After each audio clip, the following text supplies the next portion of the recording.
Break کے بعد ایک بار پھر آپ کی خدمت میں حاضر ہیں، بقیہ سوالات آگے خدمت میں پیش کرتے ہیں۔ السلام علیکم جاوید بھائی اور قبلہ۔ وعلیکم السلام۔ وعلیکم السلام۔ میرا سوال ہے کہ ہم نماز جمعہ میں چندہ اکٹھا کرتے ہیں جامع مسجد کے لیے، تو بعد نماز جمعہ جو لوگ نماز پڑھ رہے ہوتے ہیں ان کے آگے سے گزر سکتے ہیں، چندہ اکٹھا کر سکتے ہیں؟ ہمیں جمعے کو شب میں 9 بجے آپ کا پروگرام، یہ دوسرا سوال ہے ان کا، آتا ہے اور اس دن مجلس ہوتی ہے، آپ مجھے سیٹرڈے کا وقت بتا دیجئے۔ تو پہلے میں سیٹرڈے کا وقت بتا دیتا ہوں کہ جمعے کا دن گزر کے شب سنیچر یعنی جمعے کا دن گزر کے جو شب ہے، رات میں 1 بجے یہ ریپیٹ ہوتا ہے مسائل زندگی، اور دوسرے دن یوم سبت یعنی سنیچر کے دن، سیٹرڈے کے دن صبح 11 بجے پروگرام پھر سے ریپیٹ ہوتا ہے، آپ نوٹ فرما لیں۔ اور ہمارا یہ مسائل زندگی پروگرام جو ہے فیس بک پہ بھی ہوتا ہے اور یوٹیوب پہ بھی موجود ہے، آپ کسی وقت بھی ملاحظہ فرما سکتے ہیں۔ جہاں تک کہ ان کا پہلا سوال ہے یہ جی نمازی کے سامنے سے گزرنا اس اعتبار سے کہ اگر ضرورت ہے تو کوئی مشکل نہیں۔ آگے بڑھتے ہیں، کیا میرا سوال پوچھا جائے گا؟ السلام علیکم۔ وعلیکم السلام۔ ہم بیٹھے اسی لیے تاکہ آپ کے سوالات یہاں آگاہ خدمت پیش کریں۔ آپ سوال بھیجتے رہیے، یہ چینل آپ کا ہے اور آپ کا پورا حق ہے، آپ سوالات بھیجیے، انشاءاللہ العزیز سوالات آپ کے شامل حال کیے جائیں گے۔ میرا سوال ہے کہ لوگ کہتے ہیں کہ 3، 13، 23 ہر مہینے کی تاریخ خراب نحس ہوتی ہے، تو کیا یہ صحیح ہے؟ آپ سے گزارش ہے میرے سوال کا جواب ضرور دیجیے۔ 3، 13 تو ہمارے لیے معتبر ترین تاریخ ہے۔ اسلام میں ایسی کوئی چیز نہیں ہے، ہم لوگوں کے وہاں دوسروں کے کلچر سے یہ چیز آ گئی ہے۔ اگر یہ 3 تاریخ اچھی نہ ہوتی تو پروردگار عالم سرکار سید الشہداء امام حسین صلوات اللہ وسلم علیہ کو اس تاریخ میں پیدا نہ کرتا، اور اگر 13 تاریخ منحوس ہوتی، معاذ اللہ مکروہ ہوتی، تو کبھی بھی پروردگار امیر کائنات صلوات اللہ وسلم علیہ کو اس تاریخ میں پیدا نہ کرتا۔ یہ اس بات کی دلیل ہے کہ پروردگار عالم کی نگاہ میں ان تاریخوں میں کوئی نحوست نہیں ہے، یہ ہم نے اپنے درمیان قرار دیا ہے اور اس سے خود کو دور رکھنا چاہیے۔ بہت بہت شکریہ۔ السلام علیکم۔ وعلیکم السلام۔ I am Fatma Irfan Haider from Bhiwandi. My question is حدیث ایک قصہ مجلس سے امام حسین اسٹارٹ ہونے سے پہلے پڑھنی چاہیے یا نہیں پڑھنی چاہیے؟ یہ سوال جو پوچھا ہے میں پلٹ کر یہ پوچھنا چاہوں گا کہ کیا مجلسوں میں مصائب سے پہلے فضائل اہل بیت اطہار کا ذکر ہونا چاہیے یا نہیں ہونا چاہیے؟ جی۔ اگر مصائب سے پہلے فضائل اہل بیت اطہار کا ذکر ہو رہا ہے تو پھر خود یہ حدیث کے ساتھ بھی تو فضائل اہل بیت بے اطہار، شک جی، اور اس کی بڑی برکتیں ہیں۔ جی یہ سید عالمیان صدیقہ طاہرہ صلوات اللہ وسلم علیہا کی زبان اطہر سے نکلنے والے کلمات ہیں، بڑے بابرکت ہیں۔ ان کلمات سے خود کو دور نہ کریں۔ شاید ممکن ہے ہم نہ سمجھ پائیں ہو، لہٰذا یہ جملہ ہم نے پوچھا ہو، لیکن کوشش کریں کہ حدیث قصہ کو ہر مجلس سے پہلے ہی نہیں، ہر پروگرام سے پہلے اس کو ضرور منعقد کریں۔ میں آیت اللہ جشی حفظہ اللہ تعالیٰ کی خدمت میں تھا، انہوں نے تاکیداً کہی یہ بات کہ جتنے بھی مذہبی پروگرام ہو رہے ہوں ان تمام پروگرام سے پہلے، چاہے وہ مجلس ہو، چاہے وہ محفل ہو، حتیٰ یہ کہ کسی کا عقد ہو رہا ہو، خوشی کا موقع ہو، غم کا موقع ہو، ہر موقع پر حدیث قصہ ضرور پڑھی جائے، اس لیے کہ حدیث قصہ کی بڑی برکتیں ہیں۔ ان برکتوں کو اپنے گھر میں لانے یا اپنے اس مجموعے کے درمیان لانے کے لیے حدیث قصہ ضرور پڑھی جائے۔ بہت بہت شکریہ۔ السلام علیکم۔ وعلیکم السلام۔ خمس کی رقم کو کسی پریشان پڑوسی کو دے سکتے ہیں؟ رائے پور چھتیس گڑھ سے مرتضی علی کا سوال ہے۔ اگر وہ مستحق ہے اور اس اعتبار سے کہ خمس اس کو دیا جا سکتا ہو تو آپ مراجع کرام سے اجازت لے لیں، جس مرجع کی آپ تقلید کرتے ہیں آپ اسے خمس دے سکتے ہیں۔ شکریہ۔ السلام علیکم مولانا صاحب اور جاوید بھائی۔ وعلیکم السلام۔ بہت شکریہ، آپ نے میرے سوال کا جواب دیا، لیکن مولانا نے کہا کہ ایک بڑا پٹرا لے کر اس پر گدے پر رکھ کر نماز پڑھ سکتے ہیں؟ یہ ایک سوال آیا تھا، شاید کوئی اور عالم دین تھے۔ نہیں، میں نہیں جواب جی، آپ ہی نے جواب دیا تھا۔ تو یہ اس پہ نماز پڑھ سکتے ہیں، بس وہ ہلے نہ۔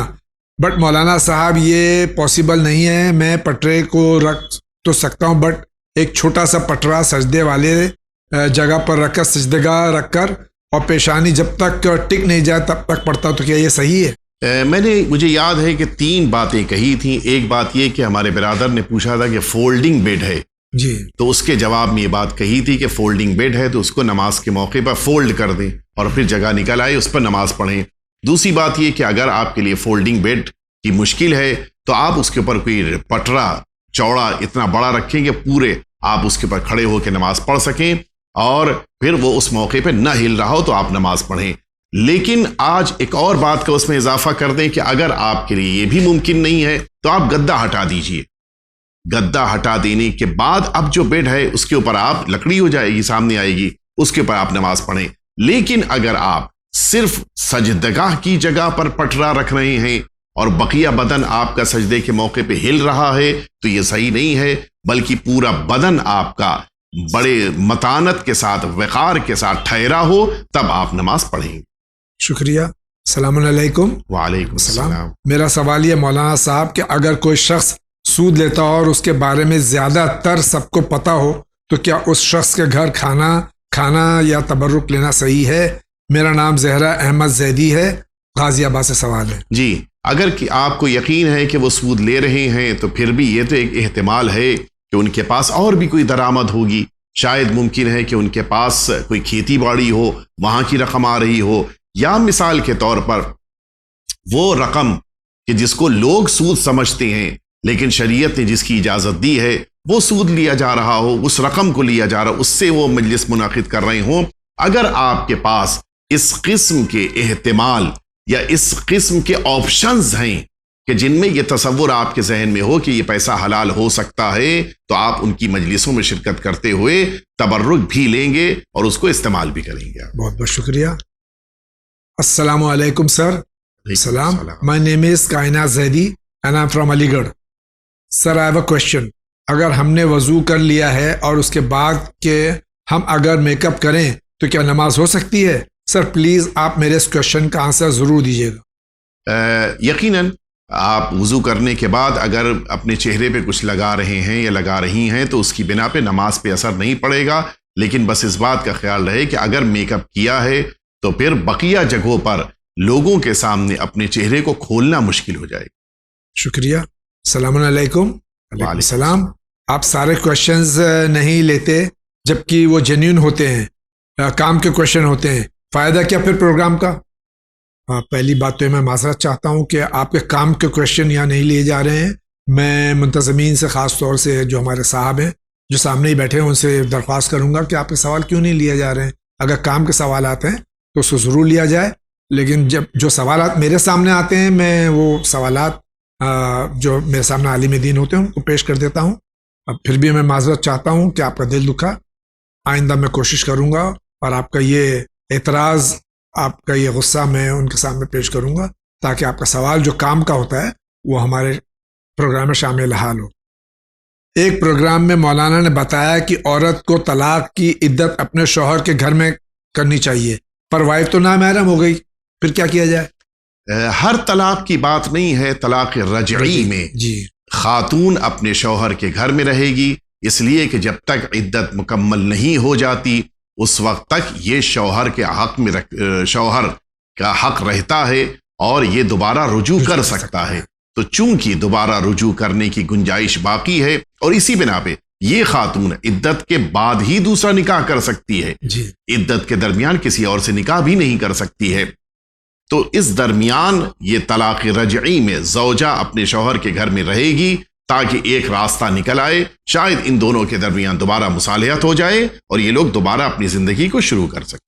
شکریہ. السلام علیکم مولانا صاحب اور زیدی بھائی. وعلیکم السلام. امید ہے آپ لوگ خیریت سے ہوں گے. الحمدللہ انشاءاللہ آپ سب بھی خیریت سے ہوں گے. میں نے ایک سوال پوچھا تھا, کوئی جواب نہیں آیا. 3 ویک ہے, تیسرا ویک ہے. میرا سوال ہے کہ ہمارا لکھنؤ کا مکان نہیں سیل ہو رہا ہے, کوئی دعائی عمل بتا دیجئے کہ ہمارا مکان بک جائے. 859 ایپیسوڈ میں اس کا جواب ضرور دیجیے گا. یہ آپ کا سوال میرے سامنے پہلی بار آیا, آپ خدمت پیش کیے تھے. سورہ کوثر کو لکھ کر جہاں آپ کا گھر جس کو آپ بیچنا چاہ رہے ہیں وہاں پہ آپ دروازے کے پاس زمین میں اس کو دفن کر دیں جی. اور لیکن یہ خیال رہے کہ جس موقع پر وہ فروخت ہو جائے اس کو دوبارہ وہاں سے نکال لائیں اور پھر کسی مقدس جگہ پر اس کو قرار دیں. اس کاغذ. سلام جاوید انکل. مولانا صاحب علیکم السلام. مائی نیم از علی مہدی Reshi. I am from Watergam, Wagura, Jammu and Kashmir. And my question is that in Karbala, where Hazrat Sakina and Hazrat Ruqayya were the two different daughters of Imam Hussain alayhi salatu wasalam, and did Hazrat Sakina salamullah alaiha spend 70 years more after Karbala?